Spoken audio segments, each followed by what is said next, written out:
School the smart school, ये मेरा school है। अस्सलाम वालेकुम स्टूडेंट्स, आज का हमारा लेक्चर है law of conservation of momentum. Law का मतलब है कानून, कंजर्व करना, सेव करना, ठीक है।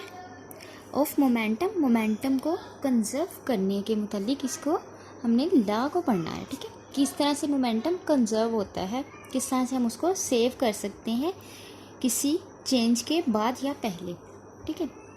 अब फर्स्ट ऑफ ऑल मोमेंटम होता क्या है? मोमेंटम होता है पी, जिसको हम रिप्रेजेंट करते हैं पी से, और होता है M V, product of mass and velocity of any body. कोई भी बॉडी जिसके हम मोमेंटम को स्टडी कर रहे हैं, उसकी मास और वेलोसिटी के प्रोडक्ट को हम कहते हैं मोमेंटम।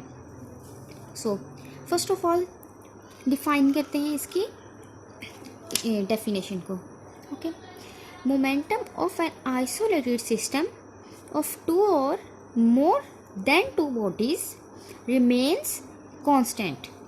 अब इसमें हमें कहा गया है momentum of an isolated system. Momentum एक आइसोलेटेड सिस्टम का, आइसोलेट का मतलब होता है अलग करना, अलग थलग या अलग करना, ठीक है। किसी ऐसा सिस्टम, आइसोलेटेड सिस्टम एक ऐसा सिस्टम होगा जिसके ऊपर कोई एक्सटर्नल फोर्स अप्लाई ना हो रही हो, एक्सटर्नल एक्ट ना हो। उस सिस्टम के अंदर जो पार्टिकल्स हैं वो अपने ही एक्ट करें, एक दूसरे के ऊपर फोर्स लगाएं या कुछ भी एक्ट करें, तो ऐसे सिस्टम को हम कहते हैं आइसोलेटेड सिस्टम।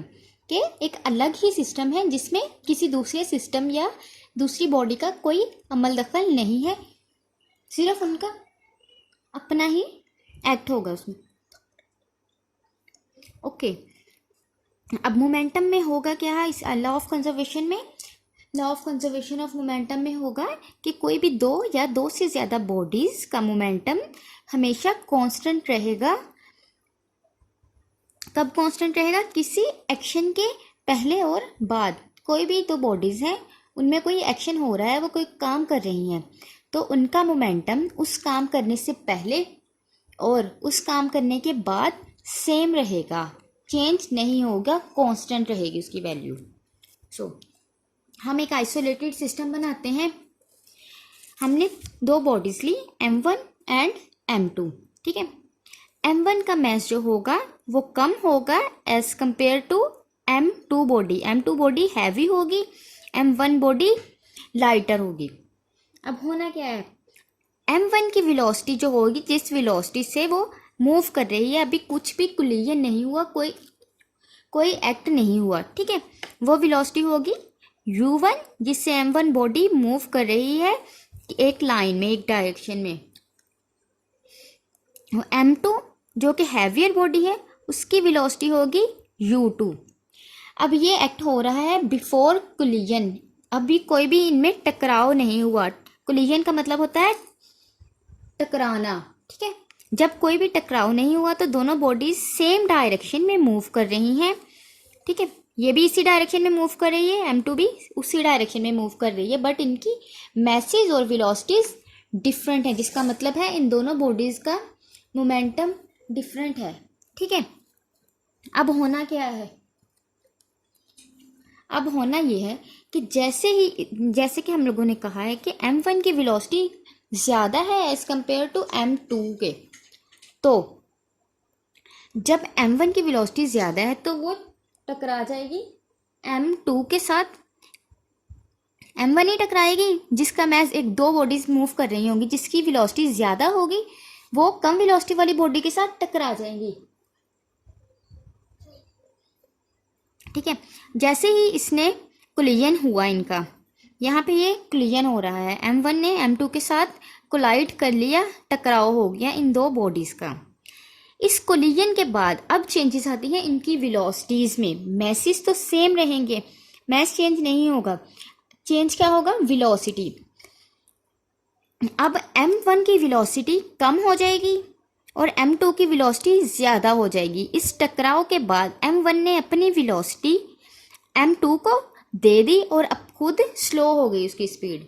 अब कोलिजन के बाद जो हमारे पास वेलोसिटी है उनको हमने v1 से और v2 से रिप्रेजेंट किया है। v1 है m1 बॉडी मास 1 की वेलोसिटी और v2 है मास 2 की वेलोसिटी। सो ये तीन कंडीशन है, before collision, at collision and after collision. ठीक है, अब हम इनको मैथमेटिकली प्रूव करते हैं इस लॉ को। बिफोर कोलिजन क्या था, initial momentum of mass m1, उसका मोमेंटम था मास का m1 u1। बिफोर कोलिजन है ये दोनों मैसेज, ठीक है, मोमेंटम। और इनिशियल मोमेंटम m2 का क्या था बिफोर कोलिजन, वो था m2 u2। एट कोलिजन उनके कोई भी मोमेंटम काउंट नहीं होगा। और आफ्टर कोलिजन मोमेंटम क्या हो जाएगा, फाइनल हो जाएगा मोमेंटम। जब कोलिजन से पहले था तो वो इनिशियल था, जैसे ही उसने कोलाइड किया तो उसका मोमेंटम फाइनल हो गया। तो after collision final momentum of m1 is equal to mass m1 into v1।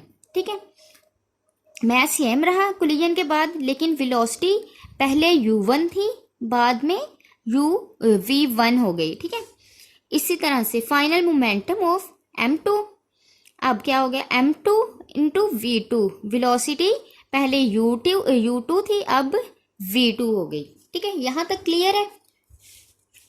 Okay, अब होता क्या है, हमने कहा है कि बिफोर कोलिजन जो टोटल मोमेंटम होगा वो आफ्टर कोलिजन टोटल मोमेंटम के इक्वल होगा। तो उसके लिए पहले हमें total momentum before collision find करना होगा। किसी भी चीज़ को जब हम टोटल फाइंड करना होता है, अगर हमारे पास वो सेपरेट पार्ट्स में है, कुछ पार्ट्स में कोई चीज़ हमारे पास है, तो उनको हम ऐड करेंगे तो हमारे पास सम आता है। टोटल इसी तरह से आता होता है, कोई अगर दो चीज़ें हैं हमारे पास तो उनको हम ऐड करेंगे तो उनका सम आ जाएगा, उनका टोटल आ जाएगा।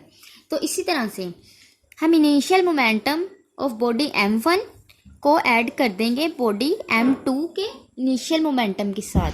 तो initial momentum before collision p is equal to m1 u1 plus m2 u2। ठीक है, ये हो गया हमारा इनिशियल मोमेंटम बिफोर कोलिजन, जब कोई कोलिजन नहीं हुआ था। अब आफ्टर कोलिजन क्या होना है, जैसे ही उन्होंने कोलाइड किया तो उनके मोमेंटम्स चेंज हो गए। तो आफ्टर कोलिजन होगा m1 v1 plus m2 v2। After collision मास m1 का जो मोमेंटम था उसको और m2 के मोमेंटम को हमने ऐड कर दिया, तो हमारे पास टोटल मोमेंटम आफ्टर कोलिजन आ गया। अब हम लोगों ने law of conservation of momentum को स्टडी कर रहे हैं, तो उसमें हमने कहा है कि टोटल मोमेंटम जो होता है दो बॉडीज का वो कांस्टेंट रहता है।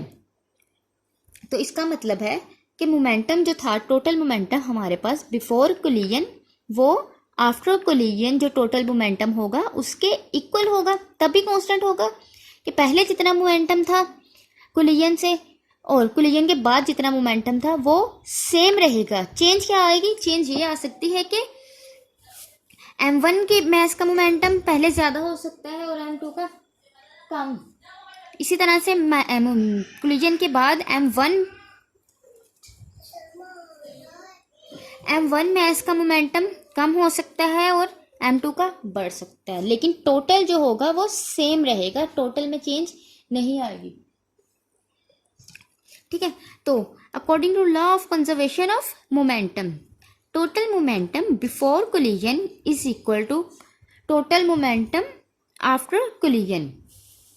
सो टोटल मोमेंटम बिफोर कोलिजन हमारे पास है m1 u1 plus m2 u2 and after collision is m1 v1 plus m2 v2। So this is the law of conservation of momentum, जिसमें हम मोमेंटम को कंजर्व कर रहे हैं before and after any change. So इसमें हमारी law of conservation में दूसरी एग्जांपल जो हम लोगों ने स्टडी करनी है वो है गन एंड बुलेट सिस्टम, जिसमें हमारे पास गन और बुलेट सिस्टम में क्या होता है, जो एक गन होती है उसके अंदर एक बुलेट लगाई जाती है। होता क्या है, जब हम उसको फायर नहीं करते तब तक उसका मोमेंटम ज़ीरो होगा, क्योंकि ना तो उसने कोई वेलोसिटी से मूव की, वेलोसिटी उसकी ज़ीरो होगी। कंसीडर करते हैं कि हम एक बुलेट है, ये हमारे पास, इसका मैस है m, तो वेलोसिटी उसकी ज़ीरो है, कोई भी वो मूव नहीं कर रही, बुलेट को फायर नहीं किया, तो ऑब्वियसली वेलोसिटी ज़ीरो होगी, उसकी कोई स्पीड नहीं होगी। तो m को ज़ीरो के साथ मल्टीप्लाई किया, इसका प्रोडक्ट लिया तो ज़ीरो हो गया momentum before collision, before fire. इसी तरह से गन का मोमेंटम भी ज़ीरो होगा, गन का कुछ मैस होगा लेकिन गन ने भी मूव नहीं किया, उसकी कोई वेलोसिटी नहीं है, तो गन का मोमेंटम भी ज़ीरो होगा। ठीक है, ये बुलेट का मोमेंटम बिफोर कोलिजन और ये गन का मोमेंटम बिफोर कोलिजन।